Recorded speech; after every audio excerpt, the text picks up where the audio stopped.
What's going on, everybody? Welcome back. We're now on episode 19.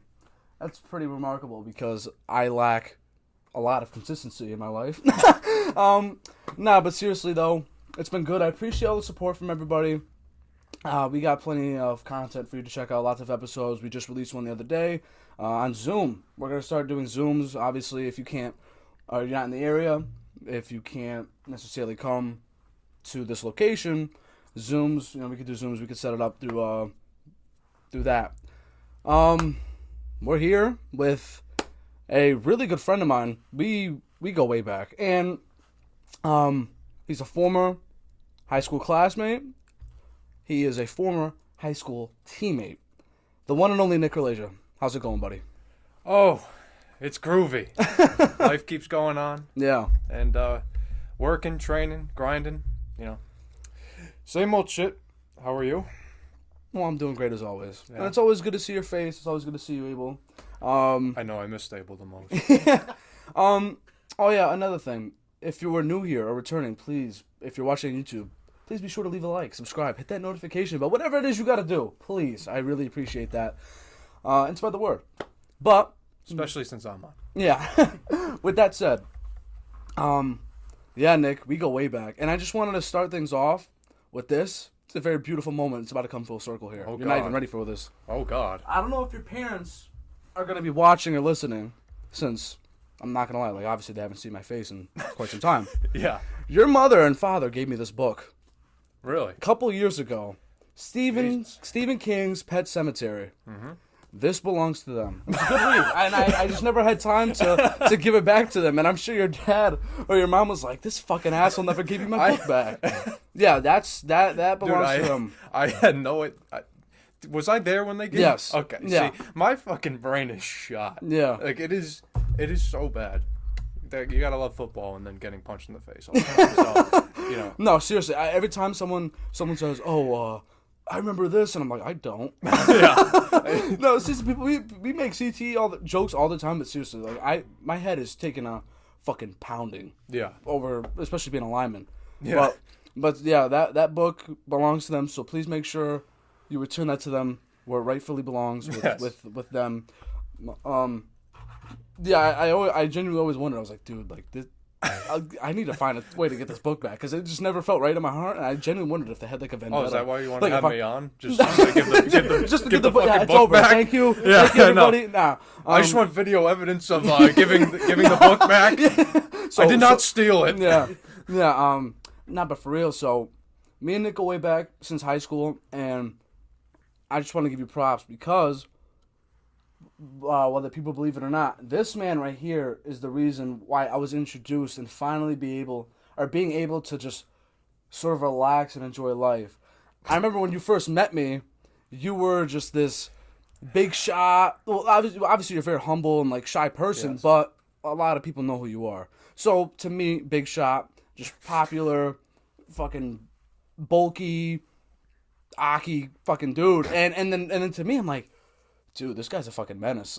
like in a good way, because you're a really good football player, and we didn't know each other at the time. We were kind of on two ends of the spectrum, because, I was hanging out with Abel and some other people, just very kiddish, doing very kiddish things. Meanwhile, you and other people were living the high school life that I was just too scared to live, so to speak, and I just remember how we first met, and I just remember where you couldn't go to a party. Yeah. You couldn't go to a party. This is a true story. You couldn't go to a party, and I just ended up messaging you, and then we just somehow end up playing 2K together. Oh yeah, 2K. Yeah, yep. And we're just playing 2K, and I'm in the party, and then you're like, damn, I could have drank this and had this, and then I was like, well, I really like apple juice. Yeah. And I remember. I think I said something it was like. I don't know. It sounds so girly or fruity or whatever. I was like, yeah. I wish I was drinking apple something apple Ciroc or something like that. And I don't know why I said that because I hate it. Yeah. But yeah. I hate any drink that is flavor besides Pink Whitney. Yeah. That vodka that Barstool Sports sponsors. From Amsterdam. Yeah, that's right. Besides that, that is very dangerous. Oh, it's shit. It's straight. It's literally lemonade pink lemonade. Yeah. And then with like, vodka obviously, but that goes down.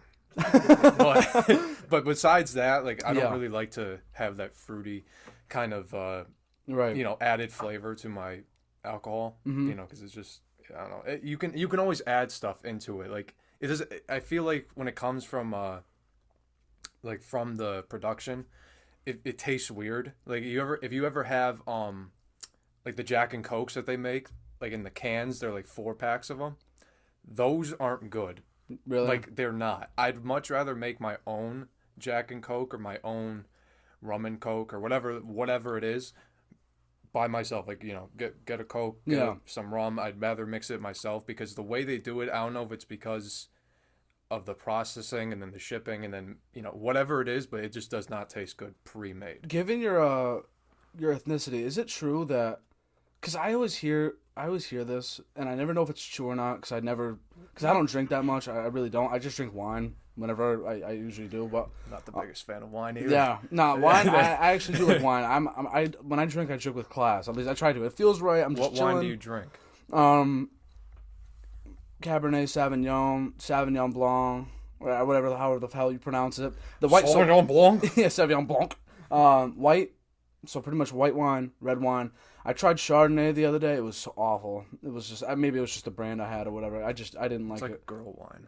I don't know. I just saw it. I was like, huh, let me try it. And it was so bad. I dumped it. I know you're not supposed to do whatever. I didn't care. Yeah. It was like cheap. It was cheap wine. Yeah. But yeah, I drink with class, and I was drinking every week in the playoffs and the Super Bowl. That wine really helped me. I would have been too. My team was in it for one fucking game, and then yeah, we'll eventually. Assholes. Oh, okay. We'll get to that. We'll get to that. But yeah. So you were the person who taught me to live life a little bit, and I do appreciate you for that because maybe if it wasn't you, maybe it never would have happened. Maybe I wouldn't even be doing this. And you also. Believe it or not, you also were the person that introduced me to Joe Rogan. And I know there's people out there that feel whatever they feel about him. The guy's not racist. Move on. Yeah. Seriously. But you were the one who taught me or showed me like that he was a podcast. And I just knew him as the UFC commentator guy who goes, he's out! Yeah. Especially in the video game because I started watching fights a lot more ever since I became friends with you. I obviously knew there was the occasional fight or whatever. But I kind of got to know the world of podcasting and the world of like Joe Rogan, who's the number one podcaster pretty much in the fucking world. Yeah. So I got to know him because of you, and then eventually that led to you started your own at the time. I eventually started mine, and here we are, dude. And it's been one hell of a journey. I've been learning as I go, and it's been a really humbling experience because you got to start somewhere, and having the humility to just because you know how people are. You got rappers, whether it's from town, the state, or wherever, and they'll just throw out a song, and it could be really bad, and people have to just pretend to support them, or it could be good, and even then, you just know you'd rather listen to a mainstream artist than this other person. Yeah. So, it's hard. It is a hard process, but you gotta just buy in and be consistent over time, and eventually start shit.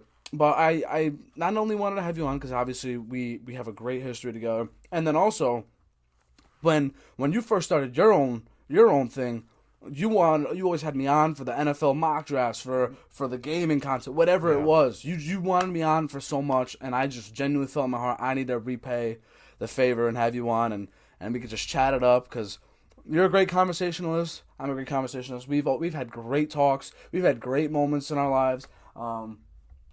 Abel just being an asshole. Nah, but seriously, dude. So, we can get a start with this. High school football. Oh boy. We played together. We went through a lot. Looking back, do you wish you played a different position? Do you wish you like if you were able to redo? I always say this. Look, and Abel knows this. You might have heard me say this. If I didn't play football, I would have played tennis. and like seriously, like if I didn't, I would have just played tennis and called it a day. Cause like, dude, first of all, why? Okay, I know we're from a small town. I get that. Yeah. I'm only like 5'10", and my driver's license is 6 feet tall, so that's what I say I am. But we're not going to talk about that. On paper, I'm 6 feet. Yeah. But why is a 5'10", 200-pound lineman. Yeah. Why do you have to put it on my shoulders to block someone that's 6'5", 300 something pounds and expect me to hold on the job without the use of steroids? I don't know. Yeah. To answer your first question, yeah, I mean, I don't wish that I had a different position, but like if it's like if someone asked me what position would I have liked to play, because I played linebacker and receiver and tight end and every fucking thing, and I never got a break. Yeah. So, but Iron Man football. Yeah. So if I was to pick, I would have liked to play running back. And then if you want a defensive position, probably safety. But if I was bigger, like I scrape 6 feet. Yeah. I'm 6 feet, and in my playing weight, I'm around 200 right now. Yeah. But my playing weight, at least senior year, I was probably like 10 pounds lighter. So like probably around 190. So it's like, there's only so much you can't play the line with that. I mean, a tight end, like, come on, really? Like, just because I hit hard, like, I'm not gonna, doesn't mean I'm gonna block some DN from that's going to UConn or Do you see some of the competition they played today? So much smaller than we were. It's ridiculous. Yeah, I know. It's so unfair. I don't know. Like, I don't know what they feed these kids. Yeah, like I don't know what's happening. Yeah, you got 12-year-olds that are like 6 feet tall, and it's like what?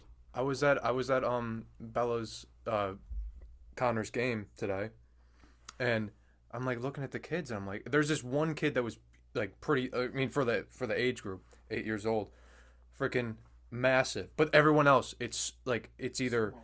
Like it's either small, they look or the like age, they're like or, tall, or they look the age, or they're like like smaller, smaller than I remember. Because like when I was around 8 years old, 8, 9, 10, I was pretty big. Like I was, I think in 5th grade I was like 130.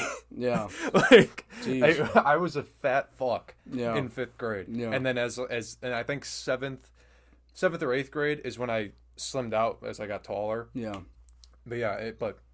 I mean, it's crazy. I don't know what it is, or maybe they're trying to.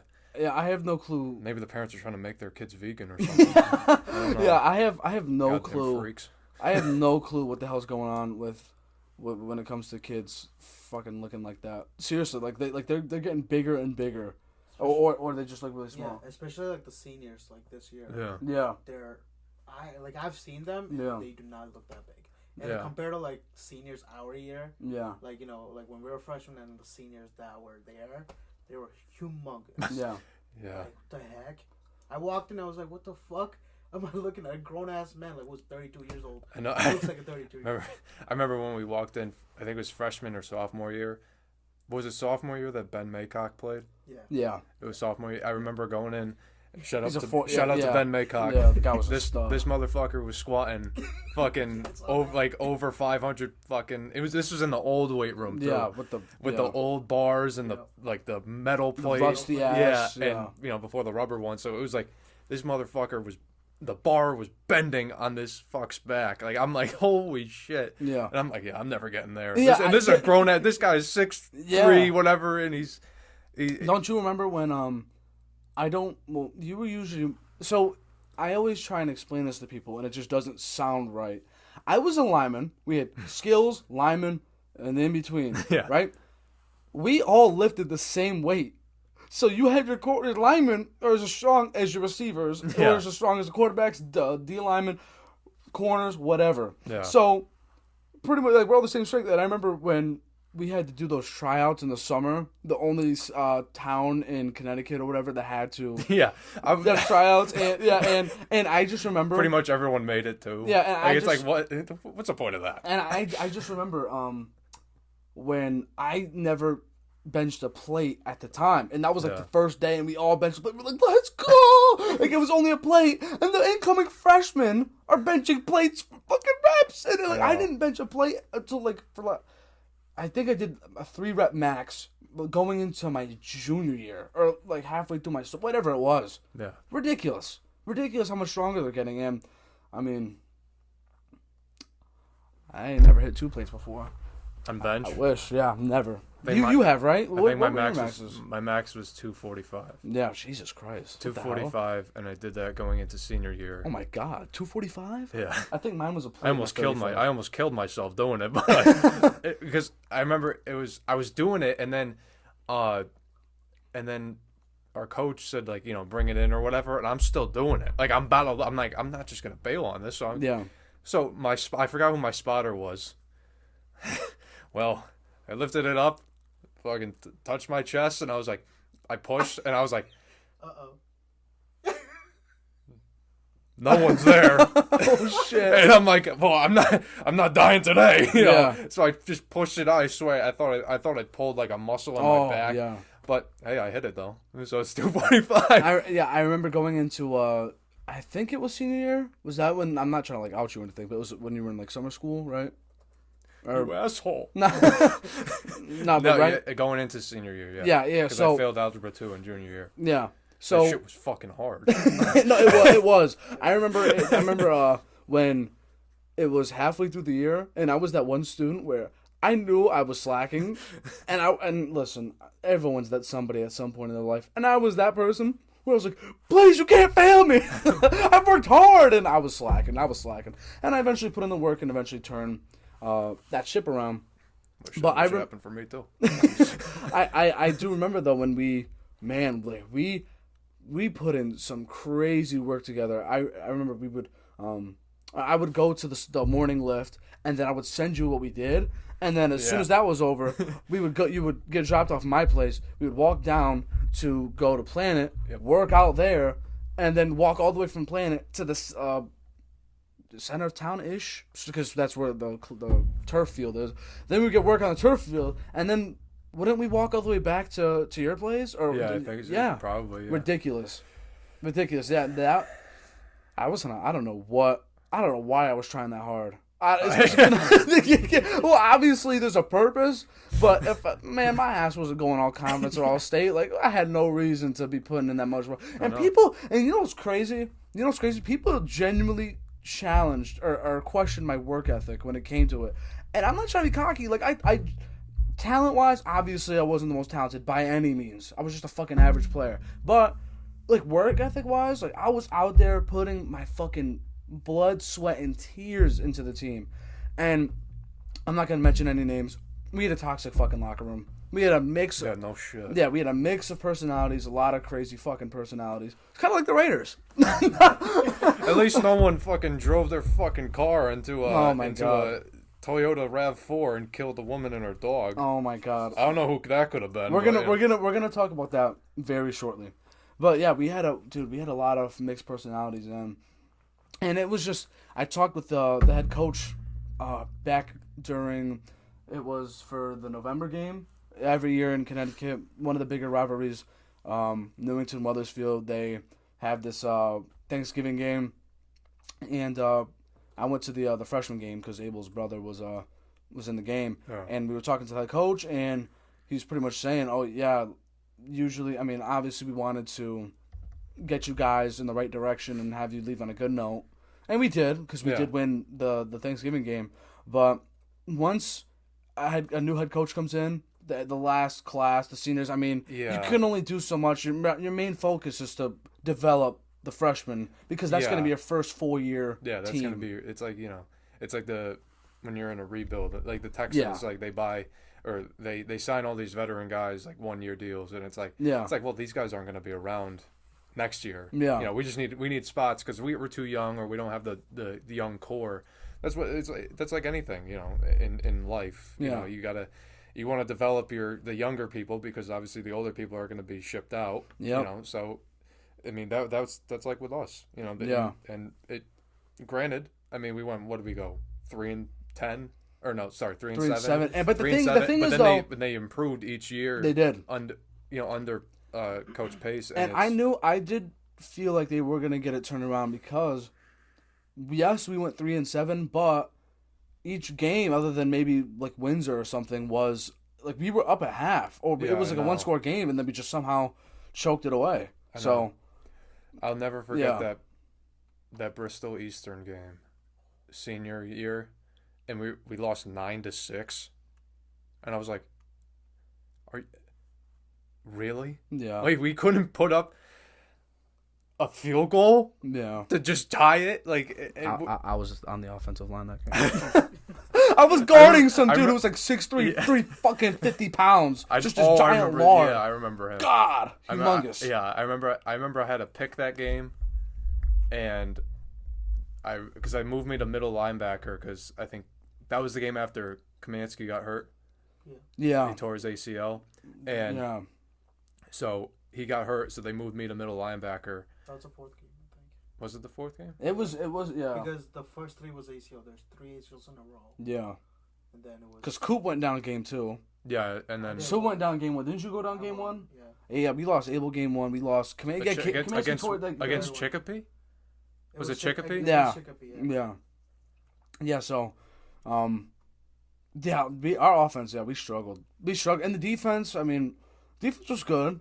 Obviously, you can always improve in all aspects, but there were games on the field for the entire... but there were games like that where it was just like, damn, bro, like we suck as all.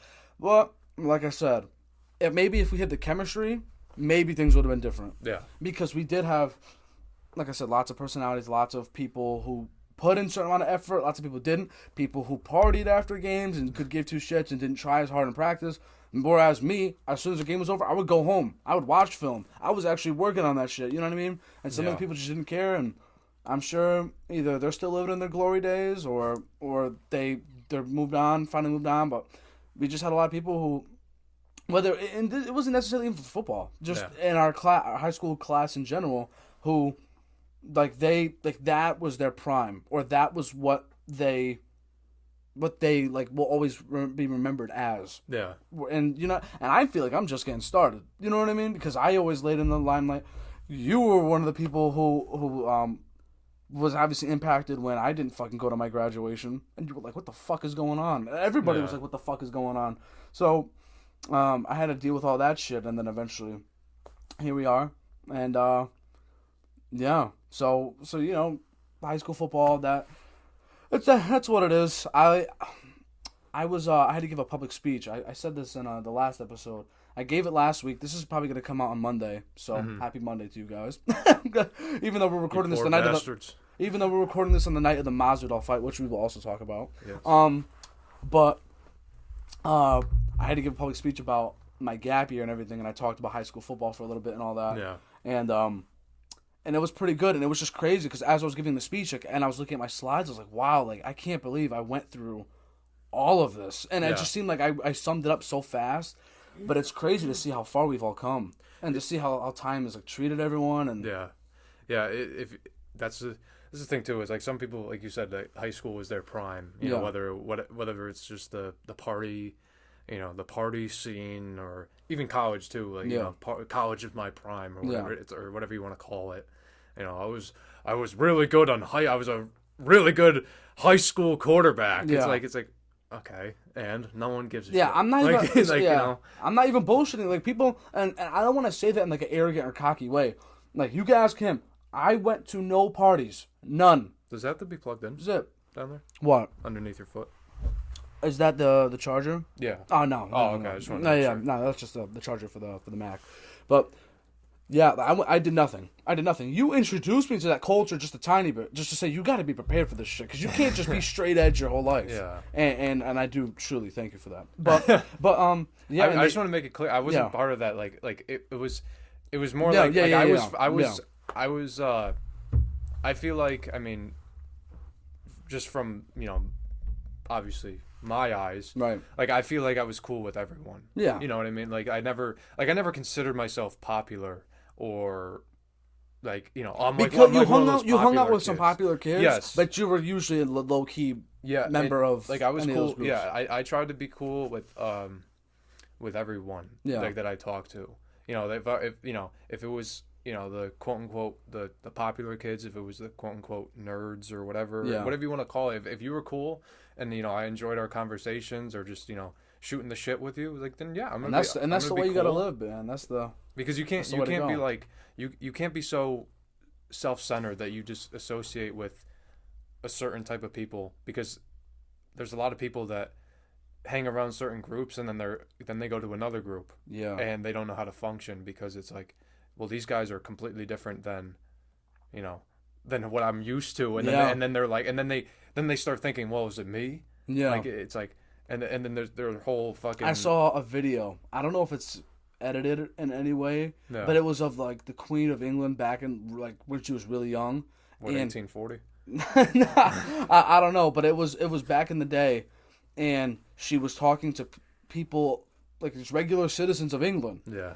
And she's meeting them, shaking their hand, and they're like, "Oh, nice to meet you, like your Majesty, whatever." And she's like stuttering like crazy because she's like she's like seeing them as like I'm not trying to like speak in her perspective, but it just seemed like she was talking like ghosts. And she was like, "Oh, like nice to meet you," and like stuff like that. Yeah. Because obviously she's constantly around royalty and all that, and then here she is out in the real world, and it's not so with real people high and mighty after all. Yeah. Yeah. So yeah, like I said, it's been crazy because I don't know about you, but I always say this, man. I took advantage of the time that when COVID hit, like when the pandemic happened, like when everyone was just chilling, parents got to just work at home and spend more time with their families and all that. Regardless of how people feel about COVID or any of that, like just the fact that if you were able to have a break and if you had crazy anxiety or depression and you were able to like evaluate your life and everything, I took advantage of that. And I was able to build what, if you're watching on YouTube, what you could see. Like all these posters, I started when there was nothing. I remember people, I had friends come over and they just saw nothing. And I was like, trust me, man, I got a plan. Like I'm working on it little by little, poster by poster. And I just remember people would say, wow, that's a cool poster. And eventually, it just became the spectacle, just kind of like with weight loss. You always say, oh, I'm going to lose the weight. And everyone always says, no, he's not going to lose the weight. And then they see them working out and they're like, oh, what the hell? Like, okay, they're working out. And then eventually you get that post that shocks the world. And it's like, hey, I just lost 100 pounds. And then everyone's like, oh my God, what do you do for a workout plan? Yeah. What the hell? And it's like, I've been trying to tell you. Yeah. You just haven't been paying attention. Just believe what I say. I remember when DJ came out of my brother. Camp, I was like, because I remember. Ridiculous. I remember what was he? Probably. No, he was like 300. Yeah, he was and like then he 300. came out, and I think you said he was like, when he came out of boot camp, yeah, he was like 170 or whatever he was. Looked, and I was he looked so skinny, dude. I was like, what is going on? Yeah. Holy Christ. Yeah. Like, I mean, that's what they say is true about freaking, boot camp. He's back up to like a really good 200, 190-ish, maybe even like 210, 220, just in that ballpark. And it looks really good on him. I was literally talking about this today with a coworker. Not everyone. First of all, I don't believe everyone in the world is meant to be skinny. It's just never gonna. It's something that's never gonna happen.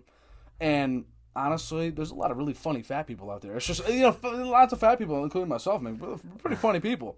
So, yeah, I was talking with this coworker and I was saying, my brother, I saw him at 170. He looked.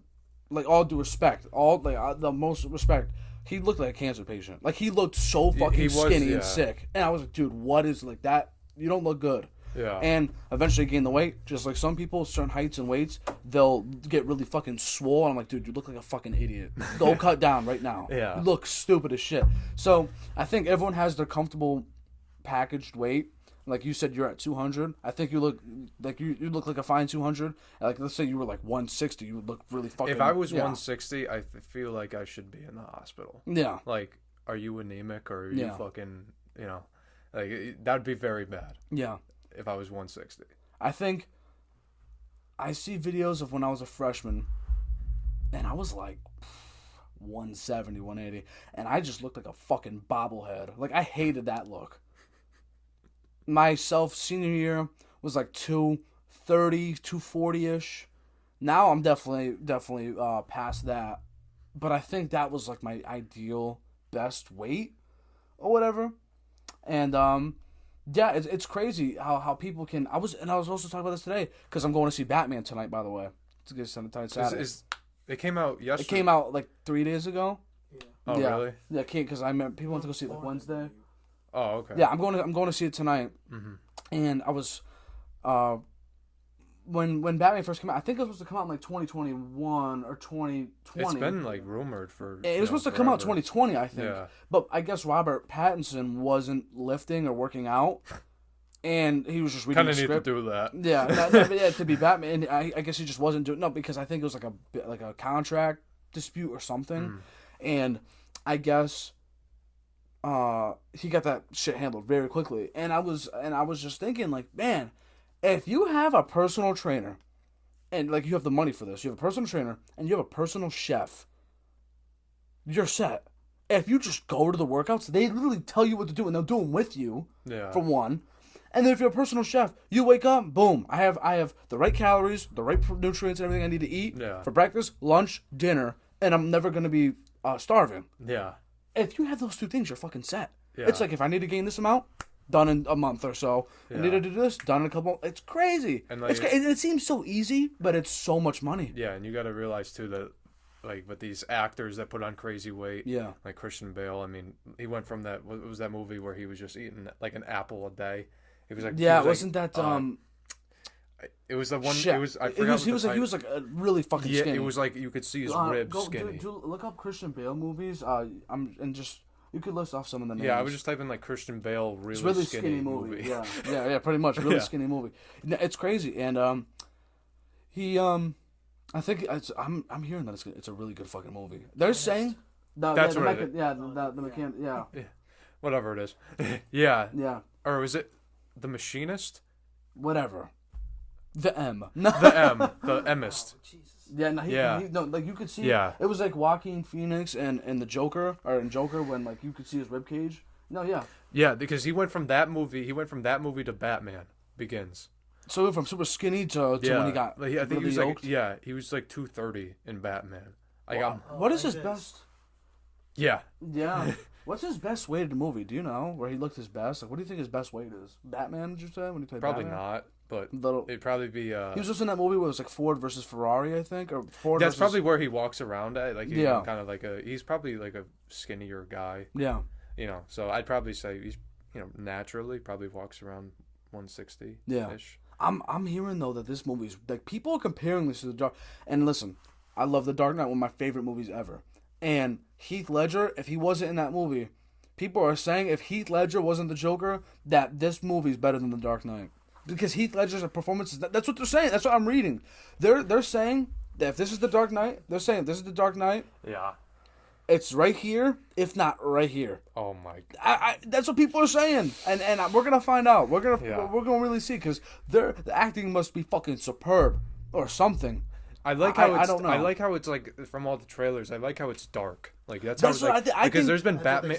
Because like there's been Batmans that are like all preppy rich boys and shit. Like I don't like the Michael Keaton. Batman's or I keep seeing that old school clip of Catwoman licking his fucking lips. I'm like, and then or like George Clooney's Batman is awful. Hi, Freeze, I'm Batman. Like really like, and then with the bat nipples and then the freaking zooming in on their fucking dick. Like I'm like, what the fuck are we watching? Like this is, and then Arnold. Like, exactly. And then who's the guy? Who's the other Batman? Oh my god. Who? It was like Val Kilmer. Was it Adam West? Val Kilmer. Was it Adam West also Batman? Adam West. I think so. Yeah, Adam West. Yeah. But Val Kilmer. So on he was in Heat, right? With Pacino. Yeah. So Pacino and then who else was De Niro? Yeah. So Pacino and De Niro were just like bullying the shit out of him because he went from Batman to Heat, and Pacino and De Niro apparently just kept calling him Batman.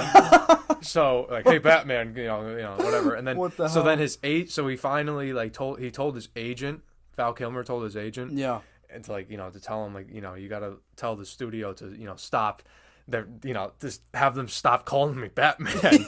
and as you know, if you just sock him in the face, they'll stop. But if you go and tell, like, he's telling me, he's calling me Batman, please tell him to stop. No, that ain't gonna work. Yeah. So they just kept doing it, doing it. Yeah. Hey, Batman. So, but yeah, those. I mean, Clooney, Keaton, and Kilmer. They're saying Pattinson's really good though, and I think he's a really good actor. Yeah, I mean, for society to not look at him as Edward from Twilight is going to take a lot. Oh, yeah. But this, like, Batman's such an iconic role that this could do it, and especially if he does a good job. But he was also in I need to see The Lighthouse with him and Defoe.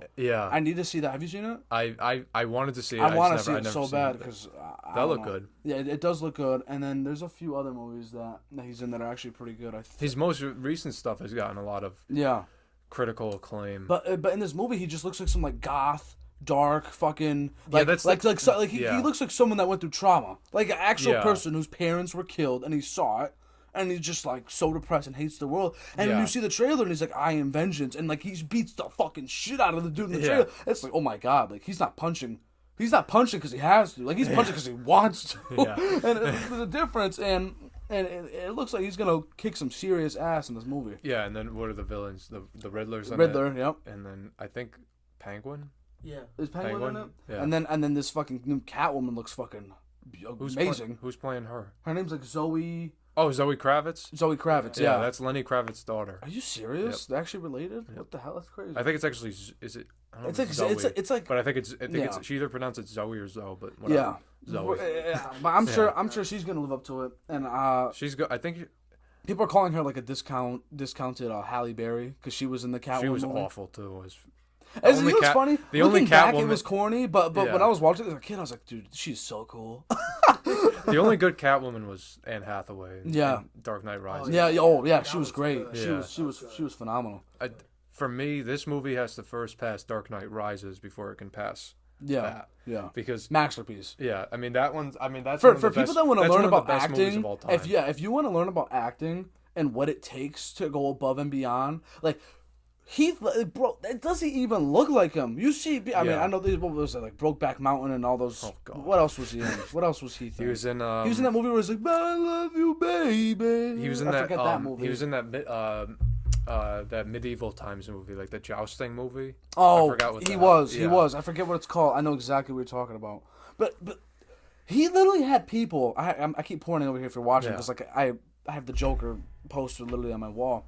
He literally had people call him Joker, not Heath, and he would always just do the voice. He'd be like, "Who's Heath?" Huh? Yeah. Like he would do the whole thing. He would just sit in his hotel for hours, just hallucinating and kind of like losing his mind because that's what you have to do. Yeah. You gotta step out of your element. And just I remember when we, I think we were in Lit to Film together. Were we? I think maybe.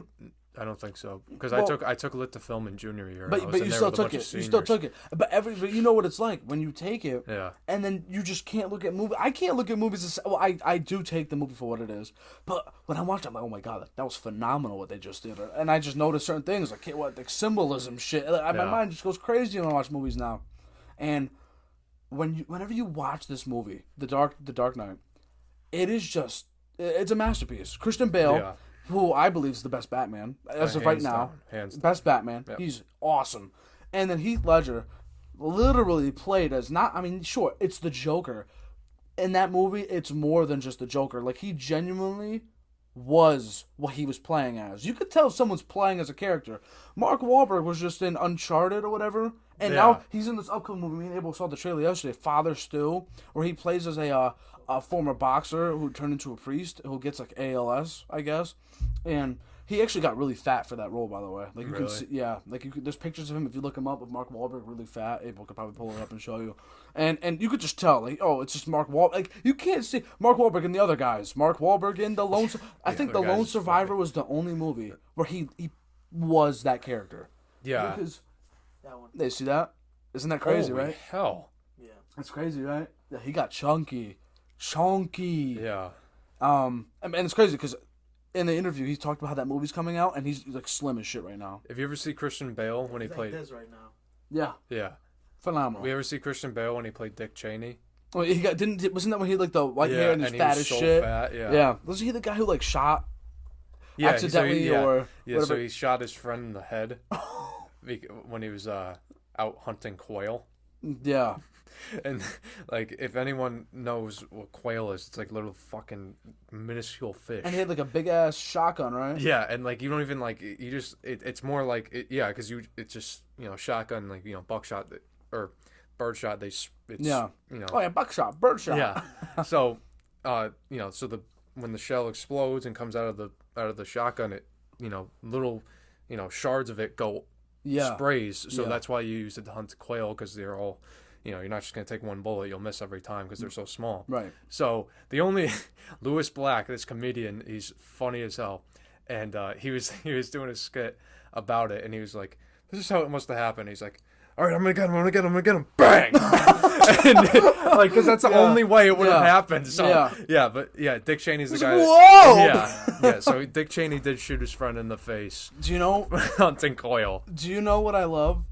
When an actor, so like I said, they become that thing. So, where you when you see them in person, you see them as the kid. You're like, whoa, like back the fuck up, like because I read or saw a video of it was I think it's Giancarlo Esposito, the guy that plays as Gus from Breaking Bad, and a woman saw him on a plane, and she was like terrified. She he put the fear of God in her by just looking at her, and just to fuck with her, he said he gave her that a look or something, and it's just crazy because how people just believe that they're that. Like Sydney Sweeney, I don't know if you watched Euphoria or your girl watched Euphoria. Yeah, so have you seen it all, like all of it? I'm on episode, what am I on?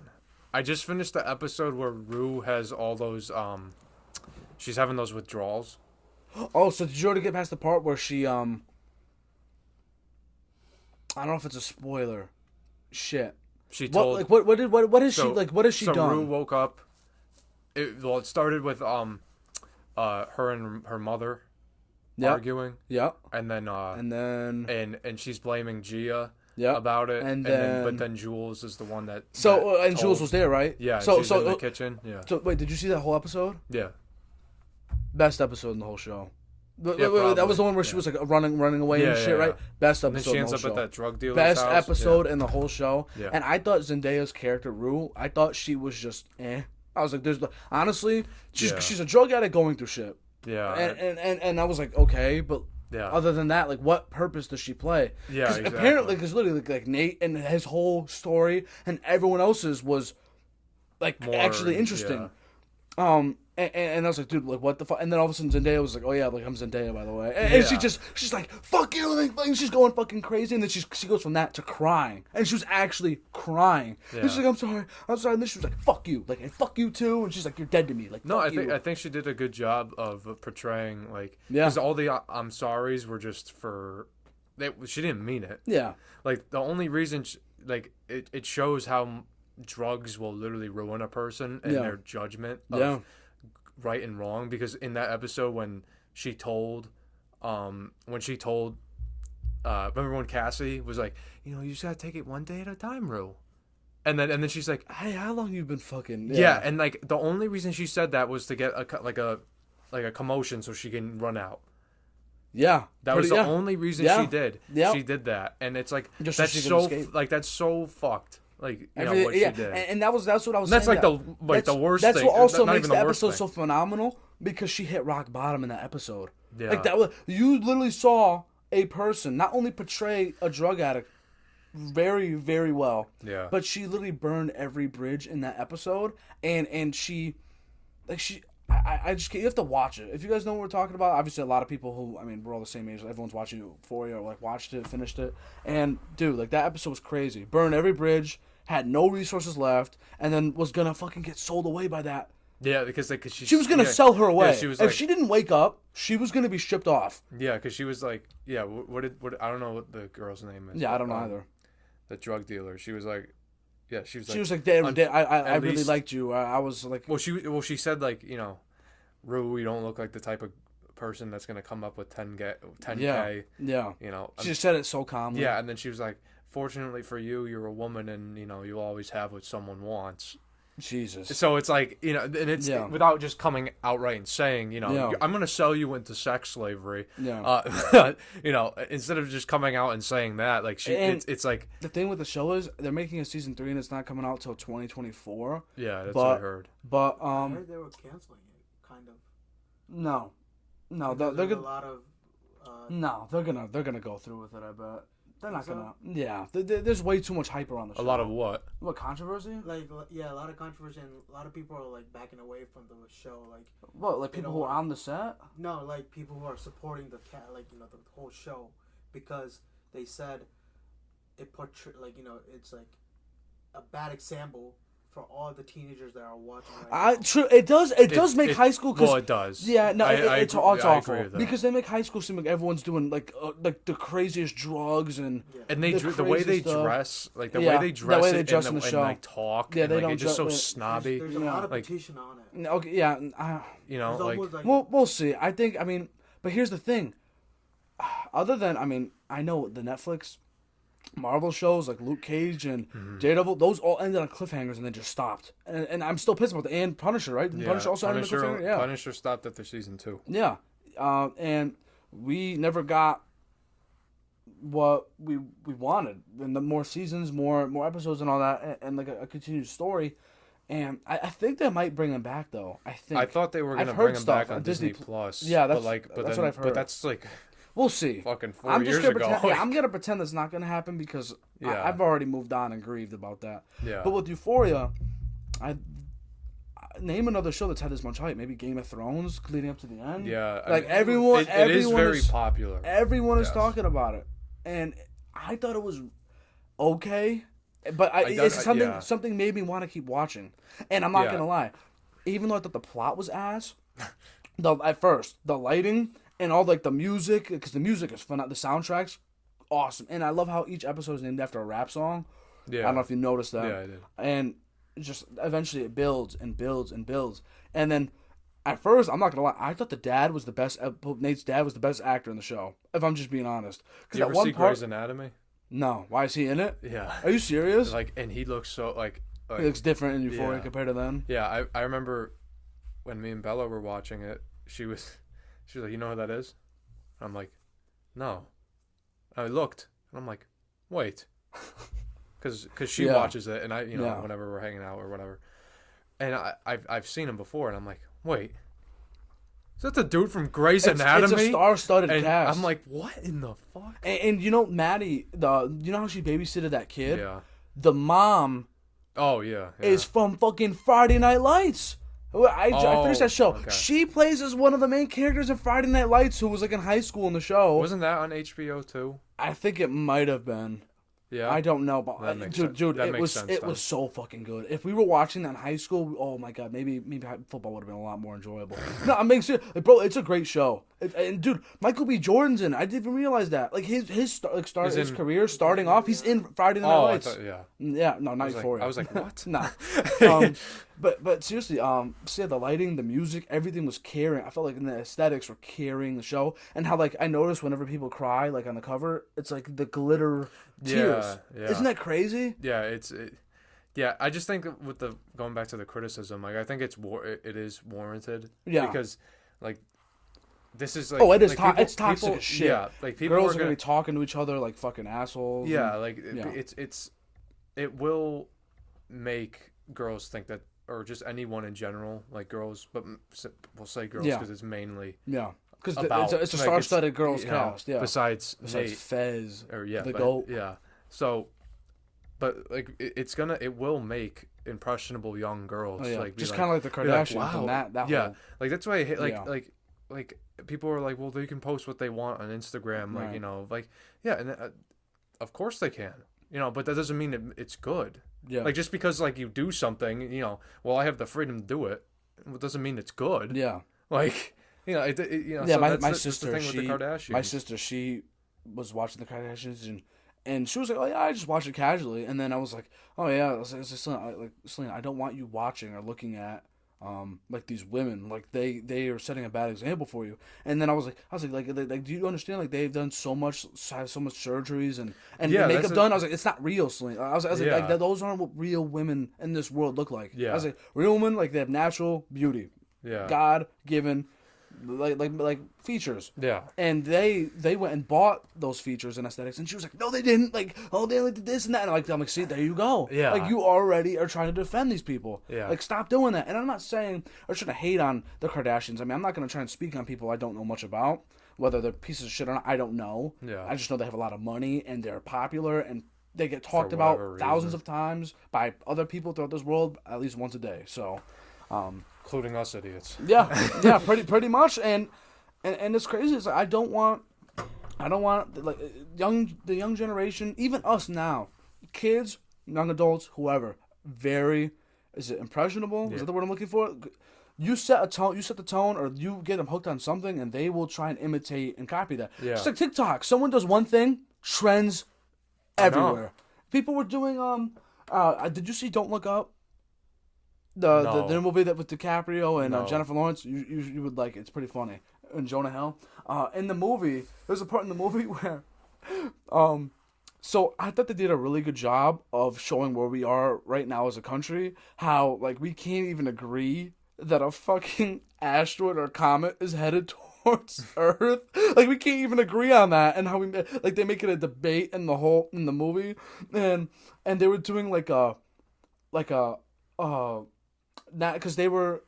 It's not a spoiler or anything, but in the movie, like they were gonna find a way to counteract or deflect the comet or the asteroid, and they were doing like a national launch hashtag like National Launch Day, and people were like, they had fucking fireworks, and people putting their face in the fireworks, like, oh, I'm the asteroid. People were letting the fireworks rip into their faces and shit, like dumbasses. And it's like people do that. Yeah. People are very impressionable. Like they'll go out of their way just to trend or get their name out there or just do whatever to look cool. Yeah, it is crazy. But we live in a society and a culture that is, for some reason, captivated by things that by superior people that we so-called superior people. Yeah. These influencers that literally shape how our culture is. Yeah. Is run and of norms and all this stuff like that. So it is crazy how, shit like that happens. Yeah, but I didn't know that about Euphoria. What you said about how it's, but see, going back to like the overlord, the drug overlord lady. Yeah. She, the thing with her is that her story is not finished. She knows Rue's name. Yeah. You know what I mean? Yeah. You don't just get scotch-free and have a happy ending. Yeah. There's more to be dealt with when it comes to that. And I also think, do you plan on watching anytime soon? I feel like we're talking about covering a lot of ground here. Go for it. Yeah, I'm just making sure. I feel kind of bad here. I don't. Nah, but you know how, I'm sure maybe Bella was talking about it with you or somebody. Maybe you were talking about this with coworkers, whoever. Fez. Everyone loves Fez and Lexi so much. I'm one of those people. And people all over. It feels like, I've never seen this before. It feels like the fans are writing the narrative of how the show goes. Because they're saying, if anything happens to these two, I'm not watching your show.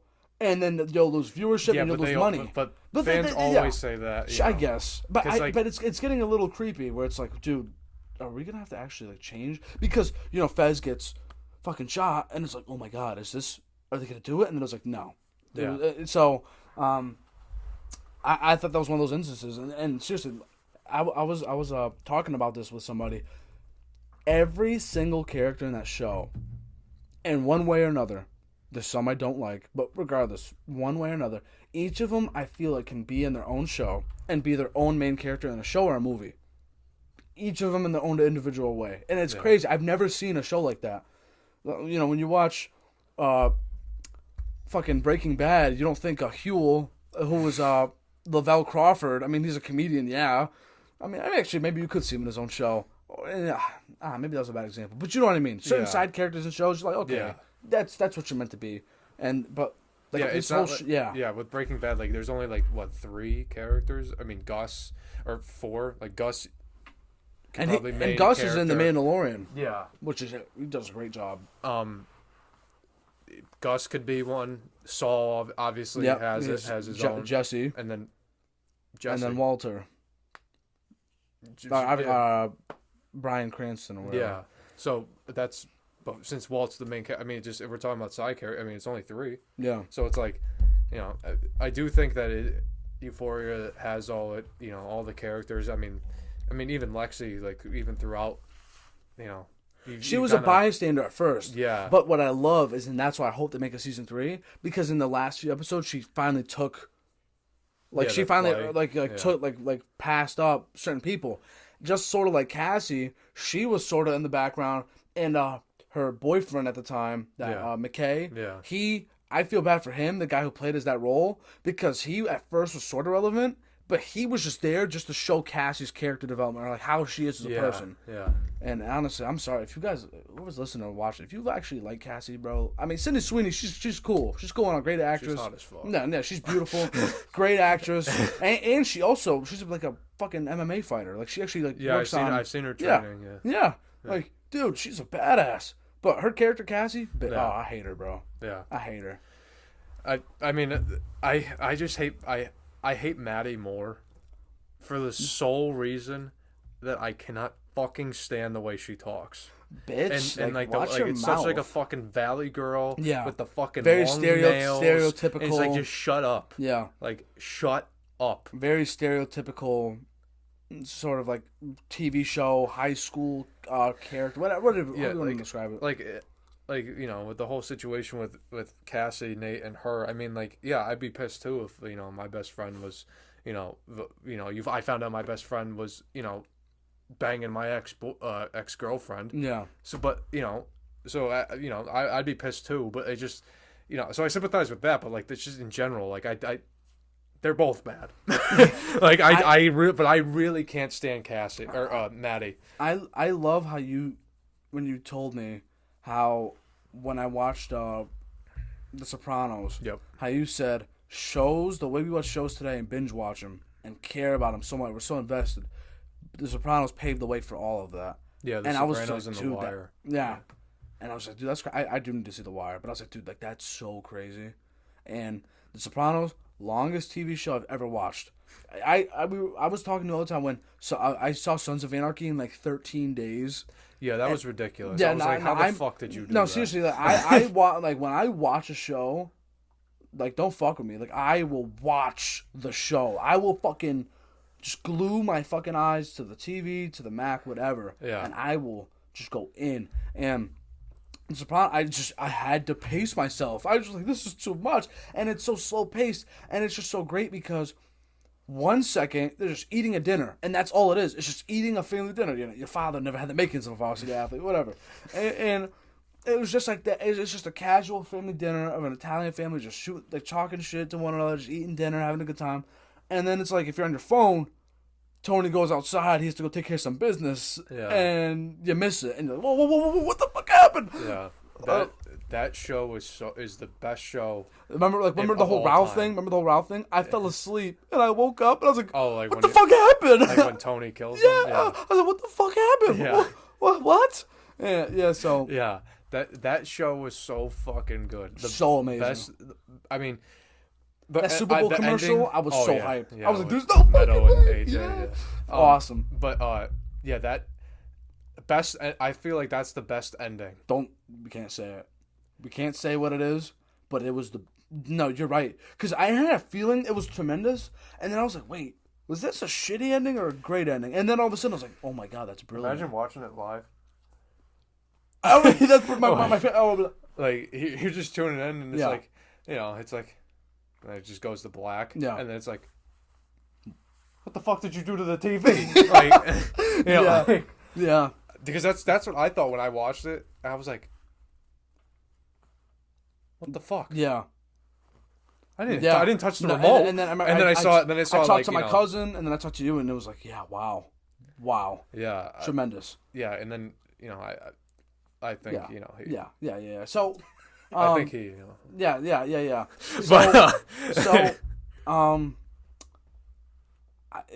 These past few years have been crazy with watching just great TV shows coming out, and then obviously, all right, our favorite sports teams are two different sides of the spectrum, just a little touch.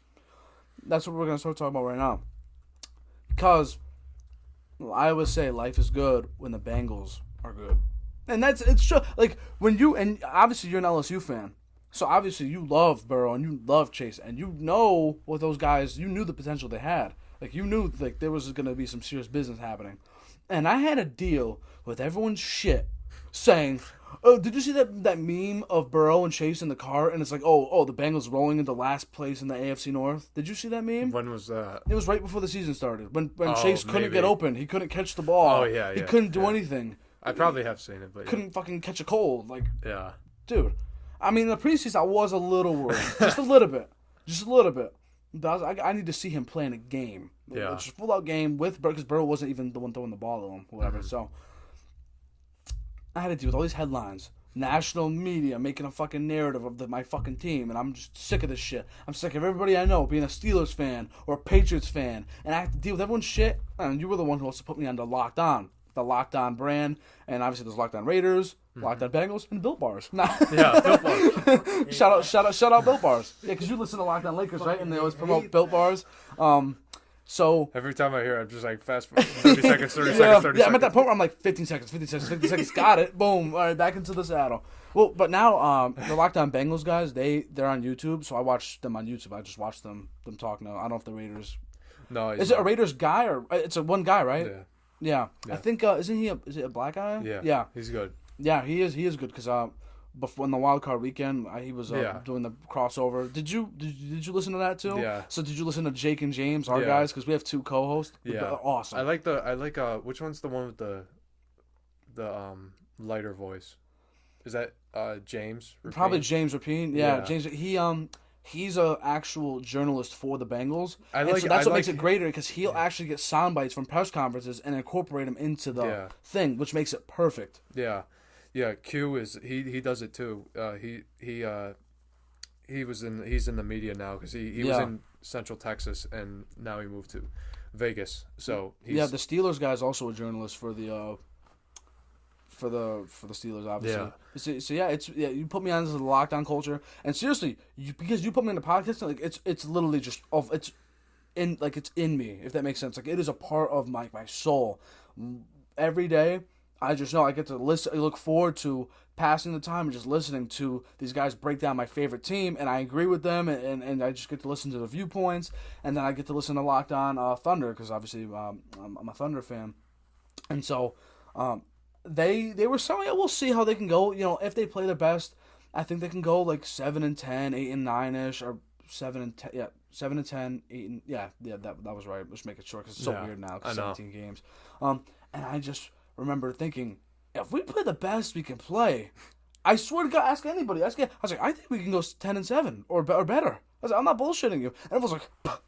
Good luck, fucking this guy. You hear this guy? Fucking delusional guy over here. I'm like, dude, I'm being serious. Why can't we? Why can't we go 10-7? Give me a reason why. And they're like, oh, well, you can't beat the Ravens. You can't beat the Steelers. You can't beat anybody. We still can't beat Cleveland. I don't know why. We just can't. And we had to deal with all this shit. And then eventually, when we beat the Vikings and set the tone, and then obviously there's win, loss. We win 1, lose 2, win 2, lose 1. And we were just a super back and forth, inconsistent team. And then when we beat the Chiefs, that first game. Yeah, when you were guys you watching won by that the game? field goal? Yeah, because that was one of the, that was like the greatest. I've seen my team go 12-4. Yeah. But us beating the Chiefs, crazy. Like that was like the Bengals are fucking here. Yeah. And I was just I was like, dude, I can't believe this is happening. We beat Patrick. Teams are literally trading and building their teams just to be able to keep up with Mahomes. And that's why I believe we drafted Chase. Because people were saying, why would they not want to protect the quarterback? And what people are saying is, I think that the Bengals want to play for the AFC Championship. Like, they want to play to beat the Chiefs. Like, that's what they're building the team to try and do. Like, they're not here to fucking be conservative here and slowly build. They're looking long term here. And obviously there's a very immediate thing that happened. Yeah. But when we beat the Chiefs, dude, it was like, wow, like, this is what it's like to be on top. Yeah. And we eventually made the playoffs, and then we could talk about the game and your standpoint on that. But so that was the shit I had to go through. But that is nothing. And it's something, because we went from bottom to the top. But you, as a diehard Raiders fan, on the other hand, because obviously the number one only Raiders fan I know, diehard Raiders fan I know, you had to deal with a lot of shit. I just said stuff like injuries and projections and stuff. You, on the other hand, you Had guys to deal were with vehicular manslaughter. Oh, yeah. So what? Yeah. So like, how was it being like starting from the beginning of the season, and the outlook on everything, and then the whole Gruden thing, and then the everything. So going into the season, I thought we were gonna be. I was thinking we have to get to the playoffs, otherwise Gruden should be on the hot seat, because, it's going into year 4. You rebuilt the whole team. Yeah. You went 4-12, 7-9, 8-8, and now you have to make the playoffs. Right. In 2021. So that's what I looked into it. And the first 2 games we won, or we went 3-0 first 3, then we fell to the Chargers, and then that's when the whole Gruden emails came out. Crazy shit. From now, in hindsight, I think that was probably the best thing that could have happened for the Raiders. Yeah. Like team wise, yeah. as far as like success. Yeah. Because I don't think we would ever have won anything with Gruden.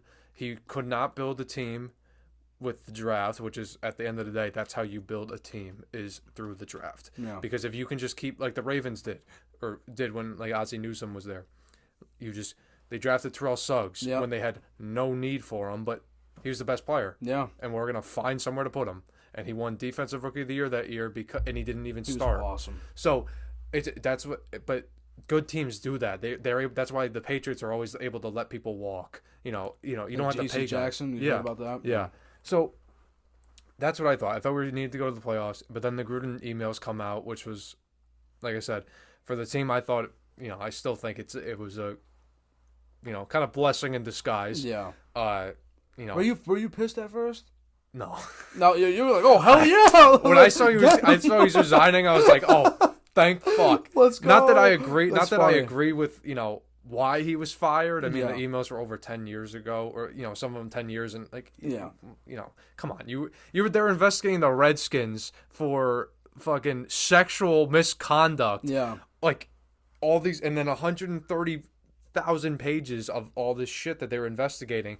But they find some really insensitive emails, and then But sorry, emails that have say some not so nice things, sexual misconduct. That's just me though. Some people think differently, but yeah. So then that happened. He's fired. Rich Bisaccia takes over. How's your family? Huh? How's your family? Yeah. And then I think Bisaccia did a good job. Obviously, we got to the playoffs. He's able to keep the locker room together through the Gruden thing, and then the Ruggs thing, and then the Arnett thing, So when the Ruggs thing happened, obviously it shook up the sports universe, dude. So what? As soon as you saw the article, what was your first immediate thought? Like when you first heard the news or saw the news? I was at a stop for work, and this is funny. It's like, where were you when Henry Ruggs splatted that car? So I saw the notification, like 3 of them, and I'm like, oh shit. Oh shit. Yeah. As soon as I saw Henry Ruggs involved in something. Yeah, and I was like, oh fuck. Yeah. Open it. Going 137 miles an hour. 127 upon impact. At least 1 person dead. And I was like, fuck it. It's done. I was literally, this is done. Like, we're done. There's no way you can come back from a locker room culture. You cannot come back from Gruden, who a lot of people apparently liked, and then the Ruggs thing. Like, there's no fucking way they're gonna come back from that. And then after the Ruggs thing, we played the Giants and we lost. Yeah. Like, there's no reason we should have lost that game. Yeah. None. So, and same thing with the Bears. That was after the Gruden thing. I saw when you guys played the Chiefs. Maybe it was the Chiefs. Did Ruggs have a good game? Did you guys play the Chiefs when you had Ruggs this season? I think didn't he have a good game? Maybe it was the Steelers when Ruggs. Yeah, did he have the game-winning touchdown against the Steelers? He did something. He had a really good game this season. No, he never played. He didn't play. I could have sworn. I think it was the Steelers. Yeah, but I think it was. I could have sworn he was doing all right though. Yeah. But this is obviously it's a big deal because of the whole crash and everything. But he was also the first receiver taken that just proves. I mean, like obviously, no one could have predicted that. I think Vegas. I think it's also Vegas. If Corvette into a RAV4. See, but if you were in Oakland, I don't think that happens. I don't. If you really think about it, do you think so? What do you think? I don't fully agree because that could have happened anywhere. True. Because like shit like that happens in Hartford all the time. Yeah, I guess shit like that happens. That's true. It could happen anywhere. I'm just trying to think like outside the box here. Like there was a shit ton of things to do. Yeah. In Vegas. Yeah. A lot of shit you can get into trouble with. Right. But there's alcohol everywhere. There's nightlife everywhere. There's all these things that you can get in trouble with. Yeah. But it's at the end of the day, it's not on the city, it's on him or anyone else that does anything like that, because he decided to get in the car and drive 150 miles an hour down a residential area. It was his choice. Yeah, it's his choice to fucking do that. It's so sad though, but that's gonna be the narrative that's pushed. Fucking Mark Davis is an idiot for moving to Vegas. It's so sad though, because, and I understand people who, they'll say Henry Ruggs is a piece of shit, like fuck him, like I'll be burns in hell, shit like that. I'm like, dude, like, yeah, what he did was fucked, like super. It was beyond fucked. Forgetting behind the wheel when he was drunk, awful. But to me, it's just so sad knowing that he's gonna not only have to feel that guilt the rest of his life, but he's done. Yeah. A promising football player, career just gone. Yeah. See you later. Within fucking that, like, it just happened that fast. Gone. Yeah. It's already done. Yeah. No more football. See ya. And is his trial still going on, or is he hasn't been sentenced yet or anything? So no. He's it's pending. Yeah. So it crazy. Like I said, I mean, it is a horrible situation. I'm not like saying like, fuck him. Like, everyone makes mistakes. Some are a lot worse. Yeah. But, I don't think he got behind the wheel with the intention of killing someone or anything like that. At all. But he does have to live with that. Yeah. He has to live with the fact that he ruined his own career. So we're gonna have to become like a motivational speaker or something like down the line. Like, seriously. He's gonna live with that. But so getting back to the the season outlook, so then we got into the playoffs and we played you guys. Yep. And was Damon Arnett before or after? After. Oh, okay. That didn't matter. He sucked anyway. Okay. So, then we got to the playoffs, played you guys, and then there was that. Now, do you think that should have been a touchdown? You know what I'm talking about? Yeah. So here's my thing. Oh, boy. Even when the whistle was blown, I think Boyd was going to catch that touchdown. That ball, he was going to catch that ball regardless. Well, yeah, because if you saw what the corner was, it didn't seem like he stopped or anything while the whistle was blown. Does that make sense? Does that make sense? What I'm trying to say? Like in which the ball was in the air and the whistle was blown. Mm-hmm. I don't think it would have mattered where. See, I know it sucks for like in your standpoint because you're a Raiders fan. Like it was a touchdown when the whistle was blown. But I thought, Burrow threw the ball in bounds. He threw the ball in a legal way. Like, it wasn't like he stepped out of bounds and it was like, oh, hey. He didn't step out of bounds. But so the ref did blow the whistle, which causes players. I mean, how many times do you see back in the day where Big Ben or Rodgers gets the team offsides and throws a fucking 50-yard free play touchdown, and now they'll get a free. They won't give up free plays anymore. The refs will just blow the whistle dead when you can have somebody open for a touchdown. You know what I mean? So it's like the refs fucking. They're already in a really messed up position. Well, they were horrible this year. Yeah, they're.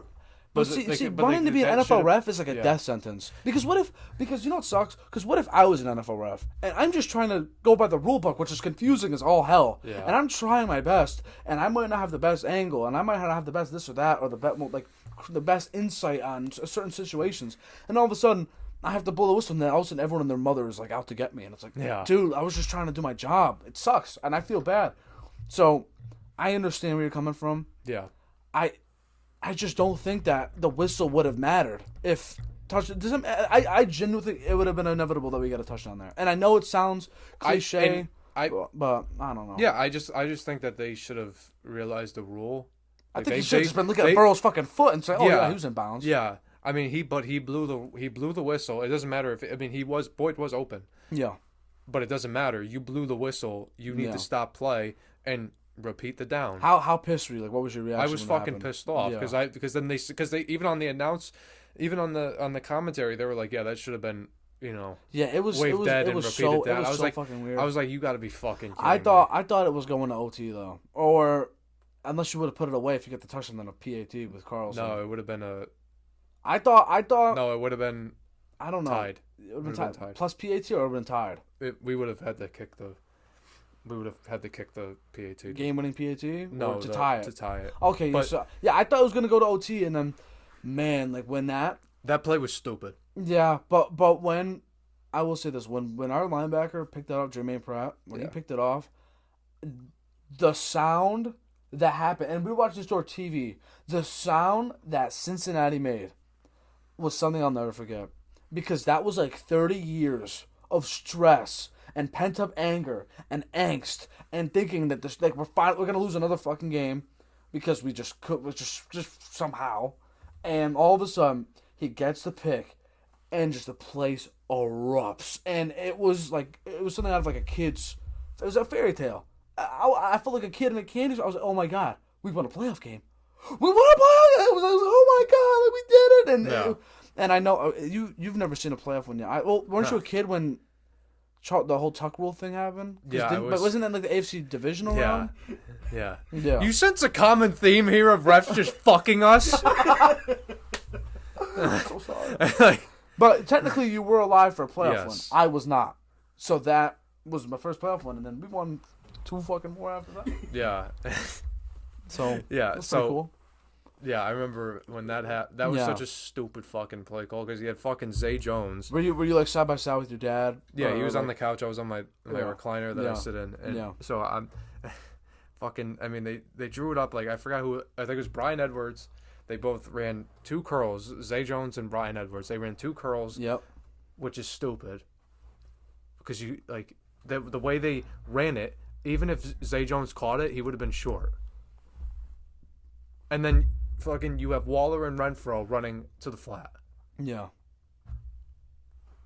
I mean, your 2 best players aren't even in the end zone. Yeah. Like, come on. Yeah. Like, I get it. They're gonna be looking. I don't remember though. Was there a lot of pressure? Did we get a lot? No. Did we pressure Carr? No. Did he have all the time to throw it? No, he had time. I think he had to move out, but it's not like he was pressured or anything. It's hard as hell to score in the red zone though. It is. It's pretty damn hard. So. Well, yeah, but like.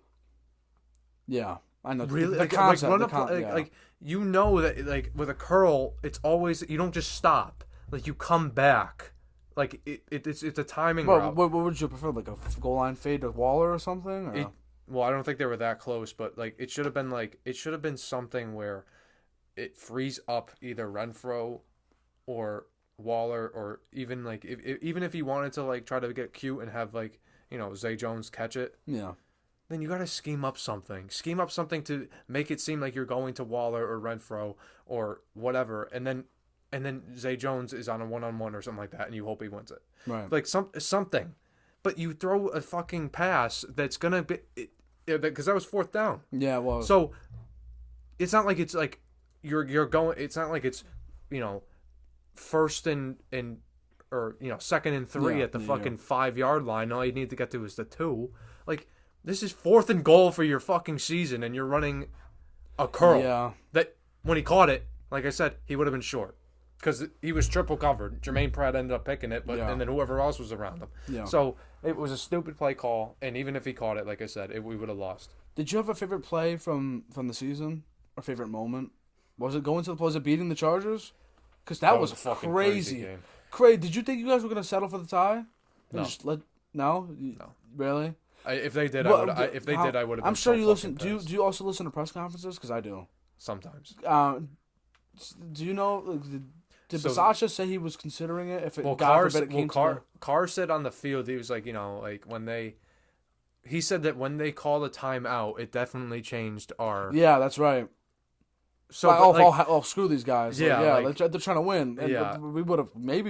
Yeah, but I really, because that's I really hope that's a division rival. Yeah, like you don't. I really hope they weren't going for a tie because like you're gonna let them in. Yeah, like this is a fucking like you said a division rival. What if the Bengals let the fucking Steelers? Yeah, in? No, I'd be sick to my stomach. I can't. Like hell no.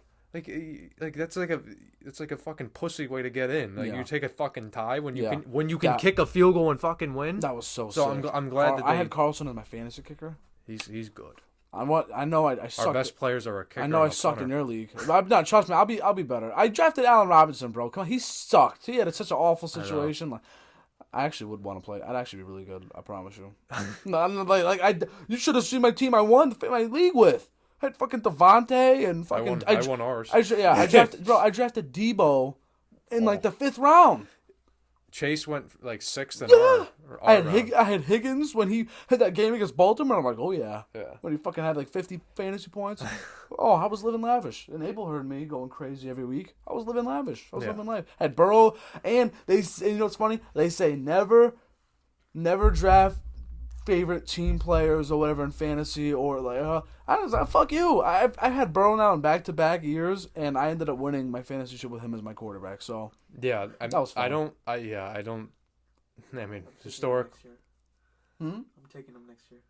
No, I promise you won't. I'll reach Burrow. Oh, Burrow. I'll take him in the second. No, I'm kidding. I'll take him in the first one. No, you're taking Chase. Yeah. This guy loves Chase. Loves him, dude. But how? I know it sucks because Burrow's technically beating you twice now. But does it? Were you happy from it anyway? Do you hate No, I don't hate him. What's your standpoint on him? On Burrow? Yeah, right now as a quarterback. How you feel? I think he's do you think he's done everything and more? Do you think he's lived up to the hype? What do you think? I know what I think, but I'm asking you. I think that the hype around him is I don't know what it is. I think it's maybe his personality. Yeah. But I think it is a little overdone. People think he's cocky, though. I'm like, dude. I don't think he's cocky. He's not. I think it's just his personality. It's a swagger. It's earned confidence. But then the hype around him, the Joe Burr, and it's like come on. No, it is much. Relax. But dude, the media's sucking him like they did Brady a little bit, and all the time. And you got a quarterback that you hate, just like Brady did, or you hated Brady. So now you can. I want to be the team everybody hates. I want to be. That's when you know you're good. Yeah. When you become the team everybody hates, and all my friends for the season, Burrow is the 4th best quarterback in your division. I'm like, you're fucking. What are you saying to me? What? Yeah. You don't know what. I'm the only one that knows what's going on in Cincinnati. You don't. You just fucking. You just guess and assume shit. I know what we're doing. Yeah. And then Burrow put 500 fucking yards on the Ravens, who had a pick 6 against the Rams, because people want to say, it was against a secondary, or it was a ravaged secondary. Yeah, they almost beat the Rams the very next week. So, yeah, it's not easy. And what he did was insane, and it was awesome, and he's so cool. And the fact that he got sacked 50 fucking something times in the regular season and almost tore his other ACL. Yeah. Not only in the Super Bowl, but against the Chiefs, because we kept doing the QB sneak shit on the goal line to not score. And we kept using him like a fucking ragdoll. And dude, and it's crazy because we only had one primetime game this year against the Jags, week 2, week 3. We didn't have any primetime games. Sure, you want to consider the Chiefs one? Yeah, but that was that was a 1 o'clock game that just was on TV. It wasn't a night big time game. Yeah. And dude, I saw some of the hits he's taking. I think Max Crosby decked him pretty fucking good when we played you guys. And Yannick Ngakoue, you guys were teeing off. Every team teed off on him in some sort of way. Yeah. Except for maybe the Steelers. So we didn't allow us. We broke their streak of 5 straight years of getting a sack each game. We broke that streak somehow, week 4, and. Dude, and then he got sacked a million times in the play. And you saw the Rams, the Super Bowl. You saw it, and we still almost won the game. Yeah. So I know it's not guaranteed to go to the Super Bowl every year, and I know it's hard to go back. I understand. It was just first of all, it was amazing the fact we even got there, just because we went through a pretty good. I thought we went through the best possible situation. We went through first. We had to play you guys, and this is no disrespect to you guys compared to the Bills, Pats. Yeah. You'll take that. Then we had to play. Then we had to play. You good? Something happened.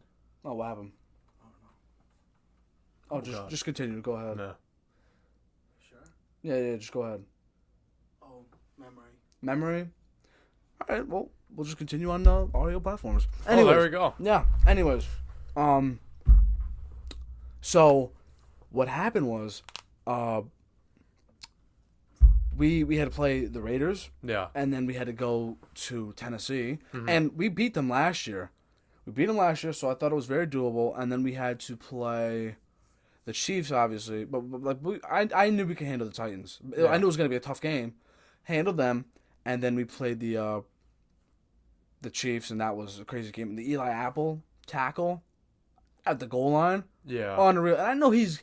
First of all, Eli Apple, let's talk about him. He's been getting ragged for...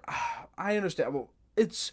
Yeah, he's been talking a lot of shit on Twitter, and it does need to calm down a lot. Because he has no right to be talking. Yeah, no shit. Especially given his history. But, dude, did you see... Like, PFF had him graded as like the number one man-to-man corner coverage grade this year.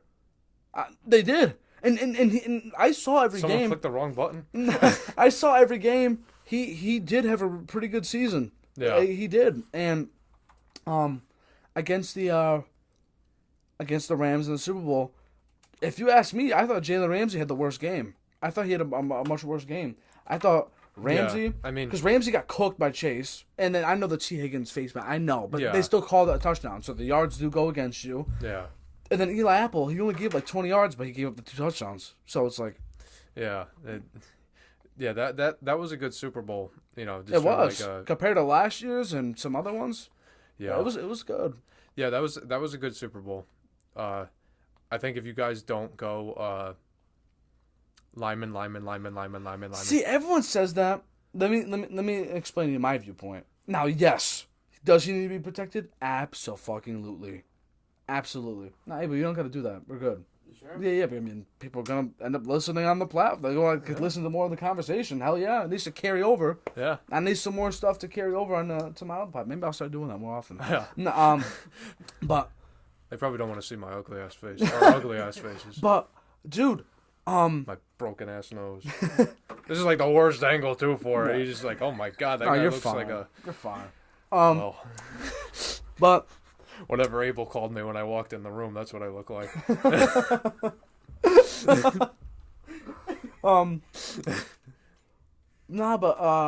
So here's what I think. I think we have a good left tackle. Pretty good left tackle. Not great, at least yet. Maybe he has something to... He has to put out, like, channel some more of that Built Bar energy. No, but he's good. Our left... Quentin Spain is good. I think we're going to get a new center. I think... I'm hearing... Ryan Jensen is a really good candidate to come to us. Well, didn't he just retire? No, that was Marpay. Oh, yeah, that's right. Right guard, we could use a right guard for sure. Right tackle, we had a right tackle. He played against you guys, but he was out for the season. Like we were pretty much rolling with 2 backups on the right side. So, here's what I think. I think they're going to trade for at least one, like a Larry Tunsil, or sign 2 elite offensive lineman. So boom, and then if you gotta move Jonah inside or left tackle, boom, he goes inside. And then I think that should do it. And then we drafted a lot of people these past few years who are still growing and developing, who I genuinely think have bright futures. It's just like they were really young, and one of them was out of shape and just wasn't ready for the NFL life and the expectations that came with it. But I think I saw him put Brandon Williams, the Ravens nose tackle, in the dirt, and that's a strong dude. So. We got potential. So I think if we don't, absolutely. 31 offensive linemen. But I think it could be a corner. I think it could be a corner or a best player available situation. Maybe even a pass rusher. So we'll see there. But I know we've been going a pretty long time. I want to get into talk about the fights. Because we got fights tonight. My expertise. I'm going to see Batman. I'm probably... Actually, as soon as we get on, I think we can see... Yeah, we could see the main event and the fight beforehand. Yeah.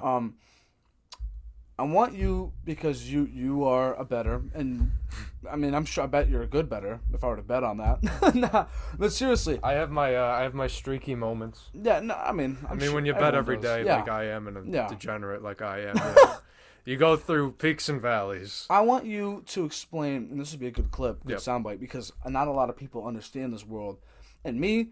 If I were to ever bet on Bengals games or anything, I just bet money line because to me it's like win or lose. I'm fine with that. It makes sense to me. Mm-hmm. But for those that want to know about spreads and all this other stuff, to make it make sense to those people, what is a spread? What is it? I want you to explain all that. So the spread is the points.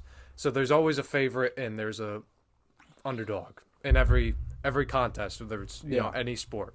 So for spreads, what a spread is so for football, since we've been talking about this. Yeah. If a team is -7, that means they're the favorite. Minus means 7. Plus, so whenever you see like plus 120, right, that's an underdog. So it's the same thing. When you ever see +7, that is an underdog when it comes to the spread. So what +7 means is that they have to they can only lose by no more than 7. So if you win, they lose 27-24. So if you bet, let's say it's like Bengals Steelers. Yep. So and if the Steelers Bengals are +7, right? Yes. So let's say the Steelers are +7. Okay. And the Bengals win 27-24. They lost by 3. But you bet Steelers +7, then you cover win.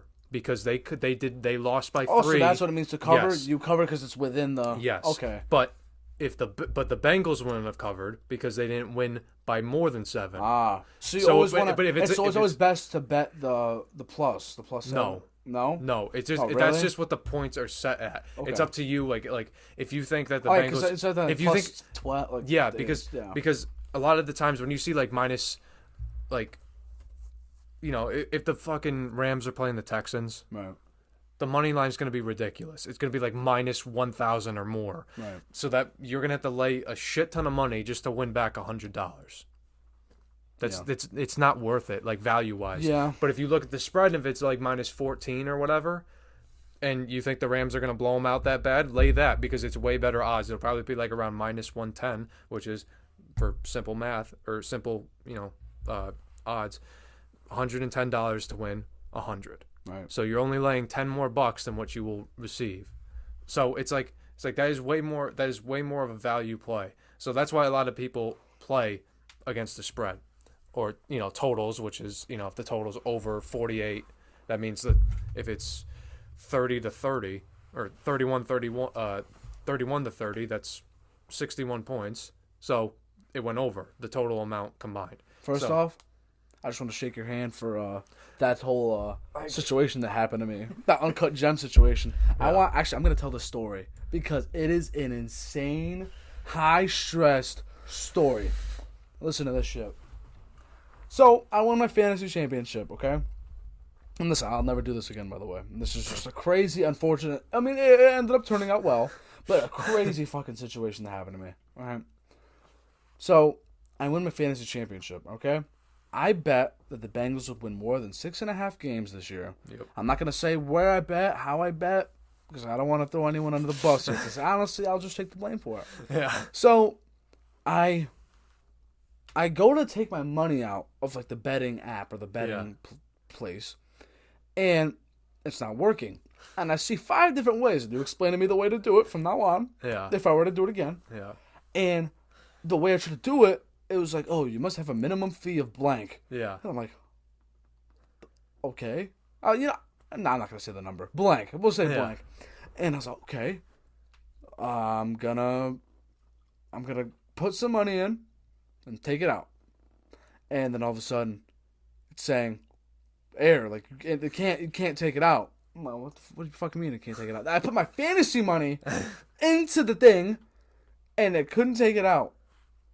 And then I was in a live chat with one of the workers, and they're saying, oh, I see what you did.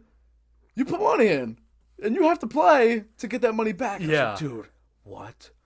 It's, I was just thinking for like just 2 days, just, oh my God, I'm going to lose all this money. And I was like, dude, why? Like, what's going on? And so I text Nick, and I go, I'm in a predicament. I'm in a predicament. And I was like, listen, I'm thinking about, I'm going to go in here. Like, what should I do? And you were like, here's what I did. And you were like, I put some toward, I was like, I bet the Bengals against the Chiefs and then do a futures. Like, so then you would have leftover you could save. And then whatever happens for that, you're still chilling. I was like, this might seem like the play here. And then I talked to a few other people, like, hey, sounds like a good plan. It's like, fuck it, we're doing this. When we were playing the fucking Chiefs, and we were down 21-3 at half, you guys gave, I wasn't panicking. I wasn't wavering. I was just calm. I would have been fucking pissed. And I was just I was waiting for everything to work himself out because we were down 21-3 the last time. So we're gonna find a way. Don't worry, all is good. And then we came back. And then once we won the game, I didn't make a sound, and I just went to the other room, and I had other people like texting me, calling me, and I'm just like, yeah, because I'm just out of it. Like I couldn't believe what just happened, and then I just go into this room here, and I go, I just won blank amount of dollars. Yeah. And then everyone was like, let's go! And I was like, yeah. No, I was shocked. Abel was like, what did you just say? And I was like, yeah. It was like a discounted Uncut Gems. I was like, oh my God, I'm a fucking degenerate. That's what I would have done too, though. Like, you know, because like I'm not gonna, if I have that much, you know, I'm not, and if, you know, there's a certain amount that you can. Oh yeah. Like I would have been like, well, not gonna just let it sit here. Well, let's fucking play with it. Yeah. You know? Yep. So that happened. So let's talk about the fight real quick, and then we can go get you out here because I appreciate your time. You've been very generous with your time for us here. But Masvidal and I keep forgetting the other guy's name. Colby Covington. Who you got and why? Okay, so I think who's gonna win? I think Colby is going to win. There's a reason why he's a minus 325 favorite. Yeah. Against Masvidal. I think he's going to win because it's a very bad style matchup for Masvidal. If you look at Jorge fought Kamaru Usman twice, lost both of them pretty convincingly. Okay. So, and Kamaru Usman's a wrestler just like Colby is. You were at the fight when Masvidal got his freaking sweat punched off his face. Yeah. Yes, I was. Yeah. Crazy. That was nuts. So, but it's a very bad style matchup because Kamaru Usman is a wrestler, just like Colby is. Yeah. Whenever a striker faces a wrestler, or whenever anyone or a grappler or whatever. Why didn't Cormier beat John Jones? Because John Jones is disgusting, and he's a wrestler too. So, so whenever you're facing a wrestler, you know, if it's a grappler against a striker like Jorge is. Yep. The wrestler or the grappler can always dictate where the fight takes place, because if the wrestler wants to keep it on the feet and strike, they can, but they can also take you down. So they determine where the fight's going. If you get what I mean, they can like I said, they can keep it on the feet or they can take you down.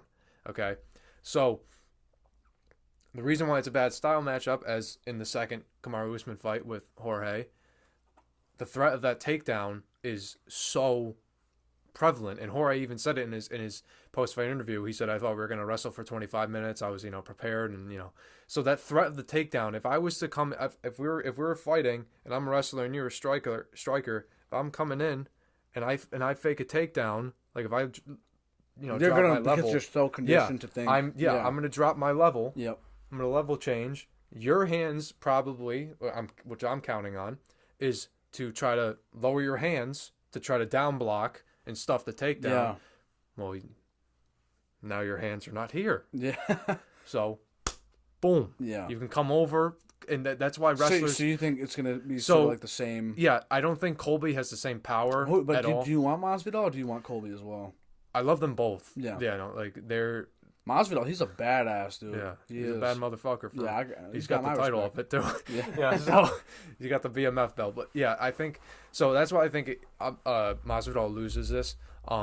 Because Colby presents that same style mismatch because he's a wrestler, and that's when Colby and Kamaru fought both times. I mean, the first one neither of them took a takedown attempt. It was a kickboxing match. Yeah. So that's usually what happens too with two grapplers. They the grappling cancels each other out, especially if they're pretty much equal, like Colby and Kamaru are. So then it turns into a kickboxing or boxing match. So, but my final prediction is Colby. Colby probably wins by decision. Yeah. I think Masvidal's best chances though, are either between rounds 1 and 2. The early rounds. Yeah, if he can rock Colby and knock him out. Yeah. But with Colby's pace and the pressure he puts on guys and how he breaks them with his cardio and the wrestling combined and the volume punching. Yeah. Like it's so hard to it's so hard to deal with.